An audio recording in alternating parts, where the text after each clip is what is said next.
Story time about how my best friend was stealing from me. A little background information. I was 17 or 18 whenever this all happened, and I was a senior in high school. Now, my family and I had just moved to a new state, and that is where I met my best friend, who we are going to call Grace. Now, Grace and I clicked instantly, but anytime that we would hang out, she would always want to come to my house and never wanted to go to hers. Her excuse was that she had a lot of siblings and our house was super small, there was nothing to do, which I didn't really care. I had no problem with this at all. Until some weird shit started happening in my house. And when I say weird shit, I mean that stuff in my house literally started disappearing. Now at first I wasn't that suspicious because it was just my clothes. And y'all know how things get lost in the laundry sometimes. But then it started to become stuff like my shoes and purses. So, I go and I ask my mom if she's seen any of my clothes or shoes or purses. And she goes and looks through her things to see if anything might be mixed in. But while she's doing that, she's realizing that some of her shit is missing too. So at first we're thinking that it's the cleaning lady, which I feel super bad about. But, before we blame anybody else that, we love and trust and we think would never steal from us, we would think that it would be more logical for somebody who doesn't really know us to steal from us. So we confront her and she denies everything. But just to be sure, we did something to test her and she did not steal our shit.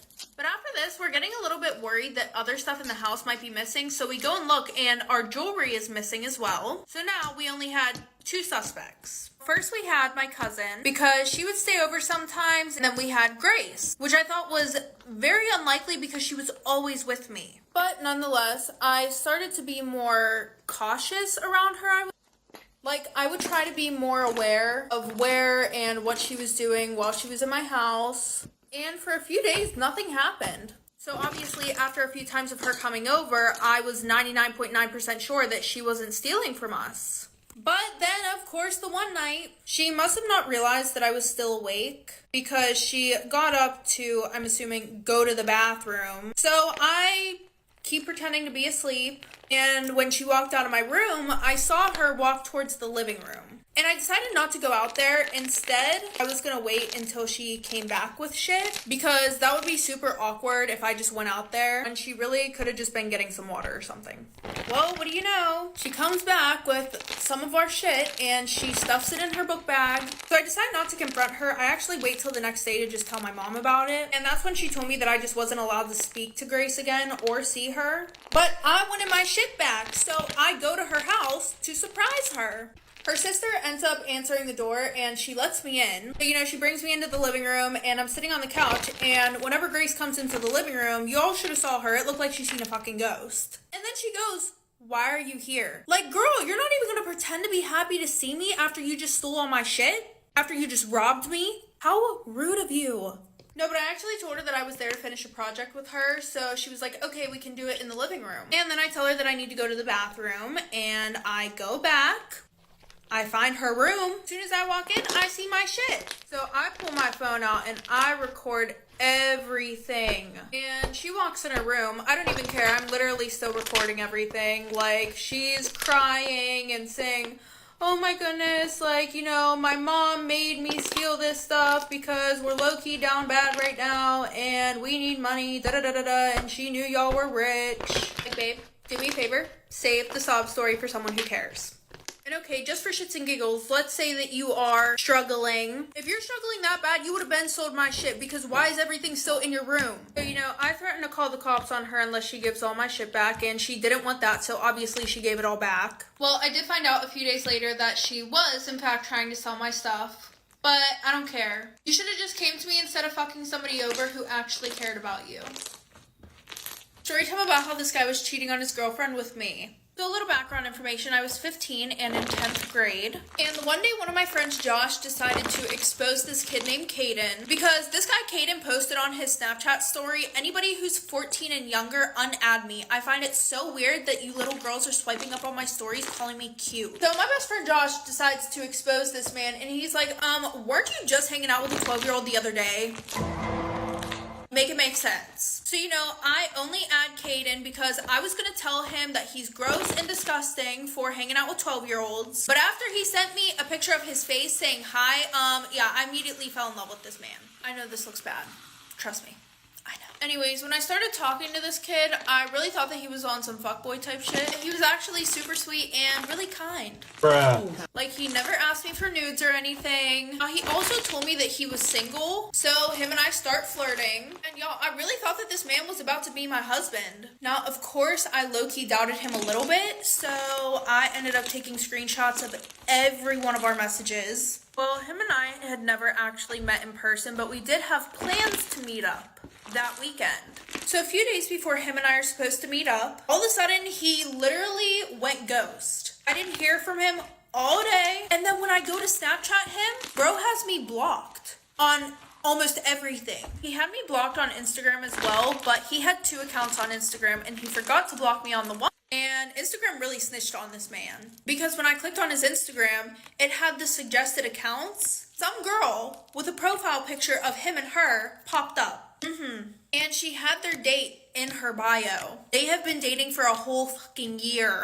Don't be shocked. You're shocked? You're shocked? So obviously I'm gonna tell her that her man was cheating on her, but whenever I add her on Snapchat, she immediately sends me a message that says, if this is about Caden, I don't want to hear it. So instead of talking to her about Caden, I literally just sent her all of the screenshots from these past 2 weeks that him and I have been talking. The only thing I said after that was, he's been cheating on you with me. So then she literally just responds with a video of them and she's like, okay, thank you. And I'm like, okay. I mean, I personally wouldn't stay with him, but to each their own. Anyways, so fast forward, they're still together, and I'm still blocked on everything. A story time about how I did the nasty with somebody else's boyfriend.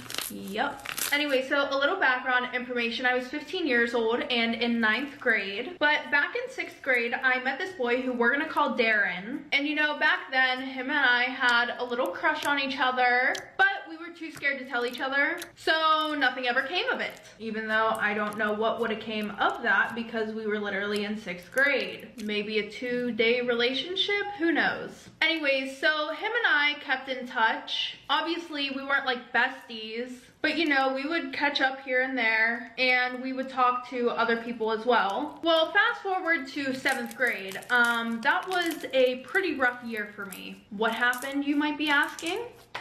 Well, I had been deemed the school thought because my news got sent around. And there's people that are dying. And now all of these guys only wanted to do the nasty with me. The worst part is like I was still super innocent, right? I only sent them because I really liked this kid. And it was one of those situations where I felt pressured to send them because I didn't want him getting bored of me and then breaking up with me or stop talking to me. Because if I'm not gonna send them, somebody else will. So yeah, worst mistake of my life. Anyways, fast forward to January of 2021.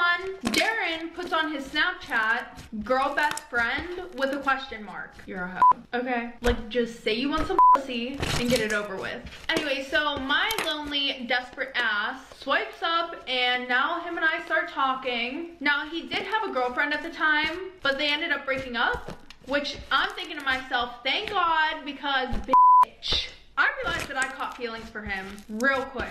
But then a week later, what does he do? He goes and gets a girlfriend. Like, I just really felt like the universe was working against me in every single way possible. Anyway, so him and I continue to talk over the next 2 or 3 months, just not in the way that I was hoping we would be talking, if you know what I mean. But during March, just before my 15th birthday, him and I had hung out at the park and, tell me why this man literally kissed me. And then he says to me, I've been waiting 3 years to do that. Like, oh, okay. Pretty funny that you say that because you had a girlfriend every other freaking week. But obviously I wasn't thinking this at the time. So yes, him and I made out. And I know y'all are wondering, well, did he have a girlfriend at this time? He did.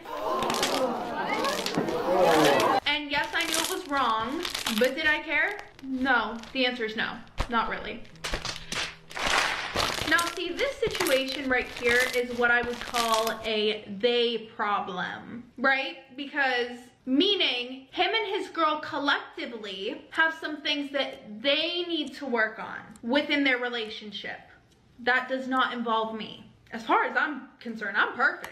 They have the issues, not me. Besides, I wasn't friends with this girl, so I owed her no loyalty. Sorry, bae. Anyways, so fast forward a week after my birthday, I decided to invite Darren over, where my very strict and very, very, very religious family and I live. But I didn't really care about the rules, so that whole no sex before marriage thing, totally out the window. I did not care. Like, it's the 21st century. That doesn't apply to us. Anyway, so he ended up bringing his friend with him, but Darren and I ended up going in the other room and we did the thing. We did. And then that whole week, his friend was hitting me up, so I ended up inviting his friend over that weekend, but his friend and I literally just made out. We didn't do anything else. Well, fast forward a month, Darren came over for the second time. Well, the second and last time. And you know, of course, we do the nasty. And after he left, I was feeling super insecure because I really, really, really, really liked him, but he wouldn't leave his girl for me. So me being upset and emotional, what do? I threatened him. I tell him that either he's gonna break up with his girlfriend or I'm gonna tell her everything. And then guess what he did? He blocked me. Yep. And when I say he blocked me on everything. He blocked me on his socials. He blocked me on her socials. Like, he was not playing games with me at all. But it's like, if you love your girl that much, why are you doing shit with me? I know I be doing some fucked up things. What I do? But you did a fucked up bird thing. That's the real question here. Like, be so for real. But to be honest, I think she found out right away because they broke up literally 2 days later. But fast forward, both of them are super on and off still. And to be honest, I don't really think about him too much anymore because I have a new man and he is literally better than Darren in every single way possible. Even better in bed. Moral of the story, y'all, it is not about the size of the boat, it's about the motion in the ocean. I'm just kidding. That was a quote that was left at the end of this story time. Y'all crack me up.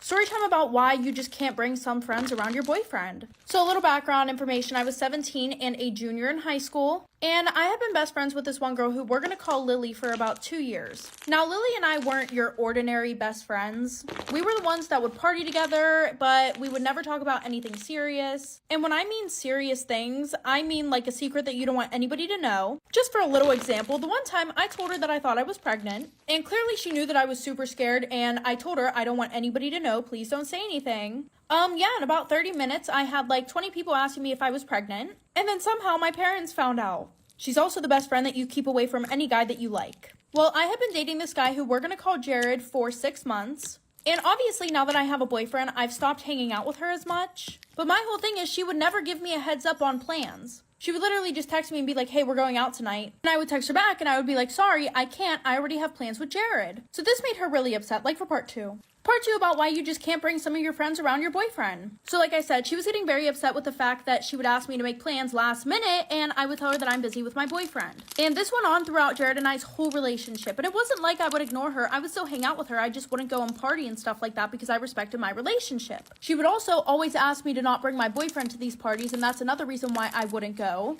So the one night she's like, listen, you know, come out with me. You can bring your boyfriend. It won't be a problem. Which was a shocker. So I was a little bit skeptical, but I said okay. So we go to this party, and usually whenever I'm with Lily, I get really messed up. But I was trying to pace myself this night. And then she's like, come on, you don't mind if she gets drunk, right, Jared? Of course, him wanting me to have fun, he said no, he doesn't mind. She calls us an Uber, and then she asked for my boyfriend's Snapchat just so that way she could check up on us because I was too drunk. The entire ride home, Lily is blowing up Jared's phone, and we just think that she's trying to check on us.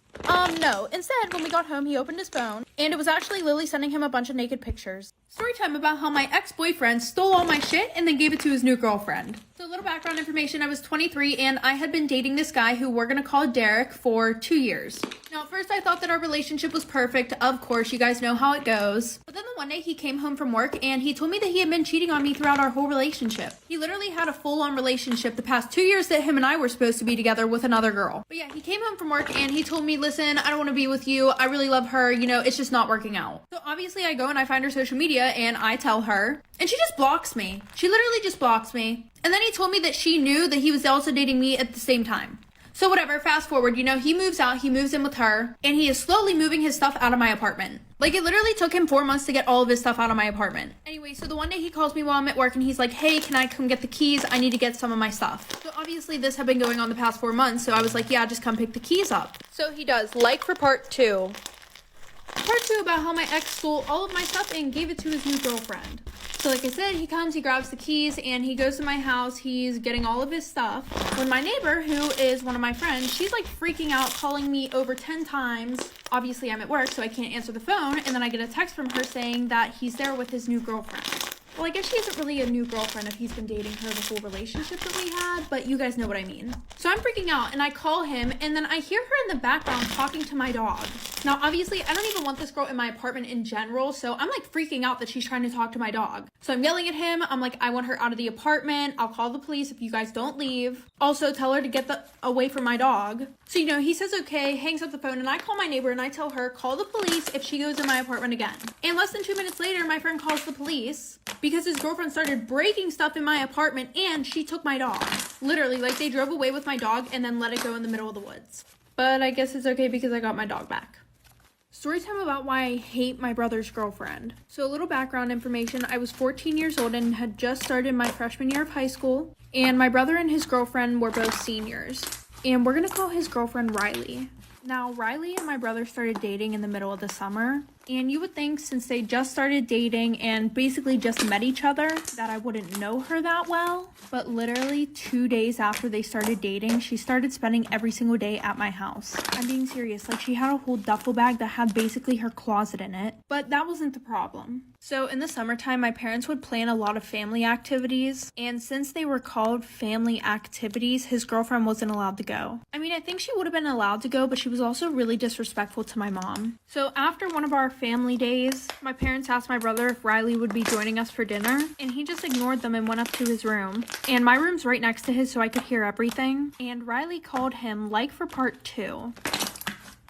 Part 2 about why I hate my brother's girlfriend. So like I said, my room was right next to my brother, so I could literally hear everything. And I guess Riley called him, and she was complaining about me. She was like, she's the reason why your mom doesn't like me. I feel like she's jealous of me. She doesn't want us to be together, which was really weird because I didn't give a fuck about what my brother did. So fast forward, school finally starts. And Riley lived about 20 minutes away from us. So my brother told her that he couldn't go and pick her up for school every day. But obviously I would ride to school with him because we lived together. Anyways, eventually she had a problem with that too. So my brother and I had to start leaving 30 minutes early to get to school so we could pick her up. So the first time that we pick her up, we pull up to her house. And obviously I'm in the front seat. And she's just standing there. So my brother rolls down the window and he's like, get in the fucking car. We're gonna be late. And then she literally has the audacity to start arguing with my brother in front of me about why she should get the front seat instead of me. Like for part 3. Part 3 about why I hated my brother's girlfriend. So like I said, when she got in, she started screaming about how she should get the front seat instead of me. So I turn around and I'm like, last time I checked, you've only been here for 2 months. Stay in your fucking lane. And then she starts crying because she's like, oh my god, your sister's so mean to me. Like, I just feel like I should have more respect as his girlfriend. So fast forward to the weekend, my mom said that she needs to have a talk with me. And she's like, honey, I know you may not like your brother's girlfriend, but you have to stop being mean to her. And I'm like, what are you talking about? I've only had one conversation with her in the last week, and that was to tell her to stay in her fucking lane. And then I told her about everything going on. So she calls my brother down to ask him if it's true. And my brother was pretty pissed off at me, but he wouldn't lie. So my mom said that she was not allowed over the house anymore, and that he wasn't allowed to go pick her up from school until I got my license. So that just caused more problems between her and my brother, so he broke up with her. And then she started spreading rumors that she broke up with him because there was something weird going on between him and I. Story time, my best friend cheated on his girlfriend with me. So a little background information. So Gavin and I had been best friends ever since we were little. We lived in the same neighborhood, and my parents and his grandparents were like pretty close, I guess. But like everybody in our neighborhood was close with each other. And I always had a huge crush on him.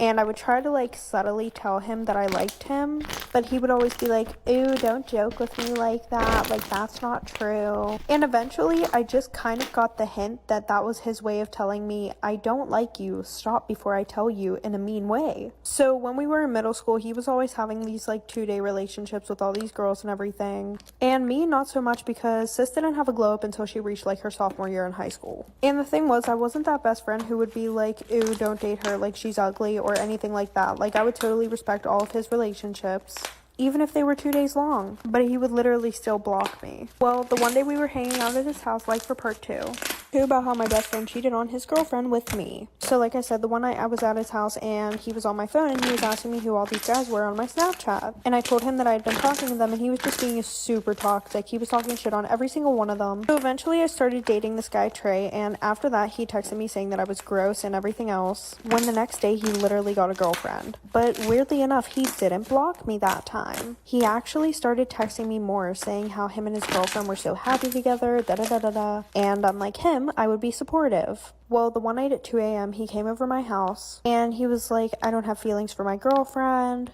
And I'm like, "Okay, then why are you with her?" And then he has the nerve to say, "Don't you get that I like you?" Like, really? Well, eventually we cut off all communication and he was still with this girl. Well, the one night he asked me to come over and talk, and we ended up doing the nasty. And then he blocked me on everything after he said we should both leave our girlfriends and boyfriends. Well, I ended up telling his girlfriend what we did, and they also come to my family cookouts. Story time about how my neighbor killed my dog. So a little background information. When I was about 3 years old, my parents got me a German Shepherd. And my neighbors who lived next to us absolutely loved our dog. And so did their kids. Like, their dad literally put a doggy door in the fence, so that way our dog could go back and forth from our house to his house. Well, when I was about 8 years old, my neighbors decided to sell their house. So he told us that he had to take out the doggy door because the people that were buying his house hated animals. Well, the people who had just bought his house, they ended up moving in before he could take out the doggy door. So our new neighbors asked us if we could put like a piece of plywood in front of the door so that way our dog couldn't get through. And they said that they would do the same to their side of the fence. So my dad said, yeah, he put a piece of plywood in front of there. Well, my dog, Gabe,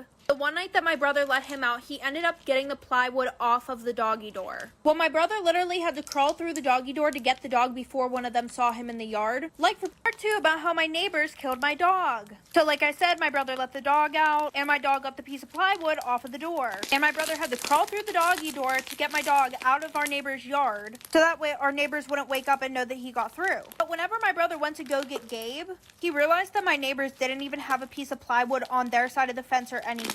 So my brother told my dad, and my dad went over there the next day to talk to them. And he pretty much said, "I'm not going to have a piece of fucking plywood on my side of the fence if you're not going to be doing anything on yours to prevent my dog from going into your yard." And they were like, "Oh, well, your old neighbors never took out the doggy door." And my dad was like, "That's not our fucking fault." Well, then our new neighbors said, "If your dog all of a sudden becomes sick or just does not come back, don't be surprised." My dad decided to replace the door himself. Well, once Gabe realized that the doggy door was gone, when we would let him outside, he would literally just sit there and bark at the fence. Well, 2 weeks later, Gabe ended up passing away, and we found out it's because our neighbors were giving him rat poison. Story time about how I was dating the school shooter. Yeah.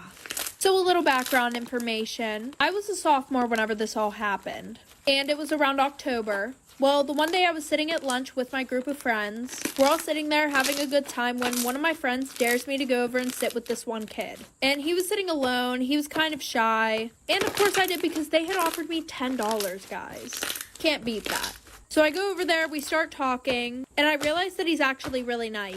And he's really hot. I never really saw what he looked like because he was always wearing hoodies during school. Anyways, we started hanging out more, and eventually he said that he liked me and we started dating. The relationship seemed pretty perfect. Well, 6 months in, I think he started to trust me more, because he had told me about this one group of girls that he absolutely hated. This group of girls just happened to be my friends. I didn't tell him that I was friends with these girls because they were considered controversial, like for part 2. Part 2 about how I was dating the school shooter. Like I said, I had never told him that I was friends with these girls because they were controversial, but he would go on for hours about how much he hated these girls. He went as far to say that he wanted to kill them. I didn't think anything of it at first, because him and I had more of a sarcastic sense of humor, but he started to sound more and more serious every time that he would talk about it. Well, after us dating for 10 months, He calls me the one night, and he starts telling me about how he's going to shoot up the school. He had told me his entire plan of how he was going to do this. Now, he must have thought that we were like ride or die relationship, when in reality, I was recording everything that he was saying. After we got off the phone, I wrote an email to all of the office staff in my school, but I fell asleep and never finished the email. I woke up the next morning, finished it. I had texted my friends not to go to school that day. I had already missed the bus. I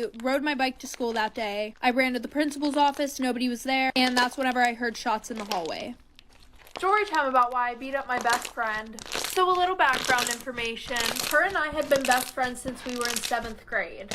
Her family was rich, mine was poor, and at first she was a really good friend. She was always there for me whenever I needed her, until our freshman year of high school, which is when her and I started hanging out with boys.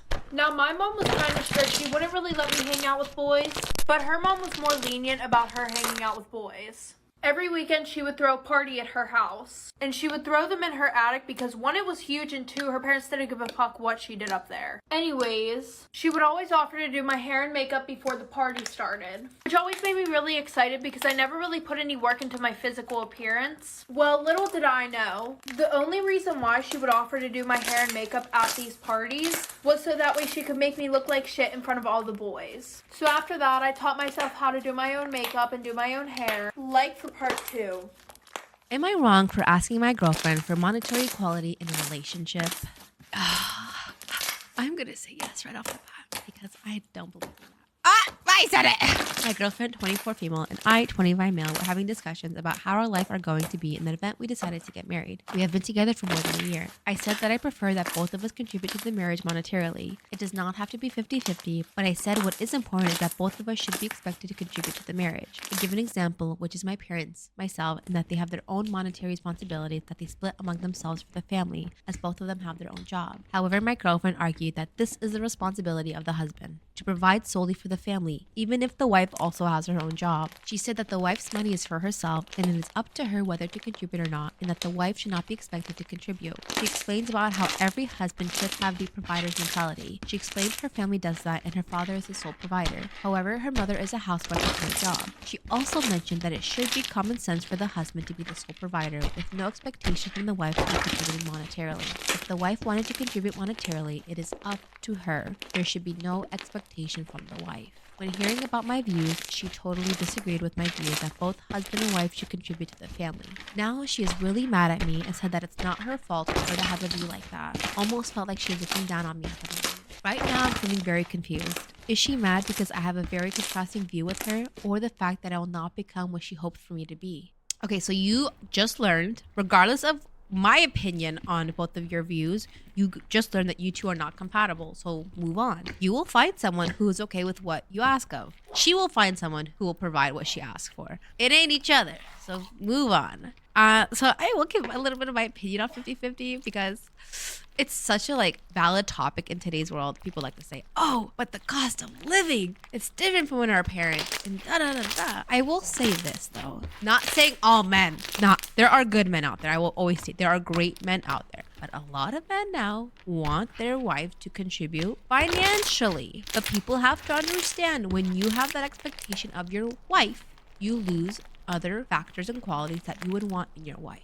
If I'm working my ass off, don't expect me to get up and make breakfast. Don't expect the bed to be made every day. Don't expect laundry to be done every day. We're going to be going at it 50-50 across the board, right? So when I look at 50-50 in a relationship, his pull, I don't like the term 50-50, first of all. I hate that shit. I think partners should be putting 100% in the relationship, but his aspect is providing, protecting, securing the family, nurturing the family, right? This is my own view, was what I want. And the wife, no, he's not nurturing. That's the wife's job. The wife is going to be nurturing, being the homemaker, providing that emotional stability, that, the food, the cleaning, the cooking. That's, I'm saying, if the guy if he wants him to do part of that, I will do that for my man if I don't have to work, right? Because I'm like, no, he's working hard to provide for us. I'm going to do all this. I'm going to make sure the house is clean. I'm going to make sure there's good food ready for him. I'm going to make sure when he comes into this house, there's no worry for him in this house. This is going to be his safe space. But if I got to work, what are you getting for takeout today? Why didn't you do the laundry? You have to take that on too. You can't expect to have the wife that you want in the traditional aspect and then also have her providing monetarily too.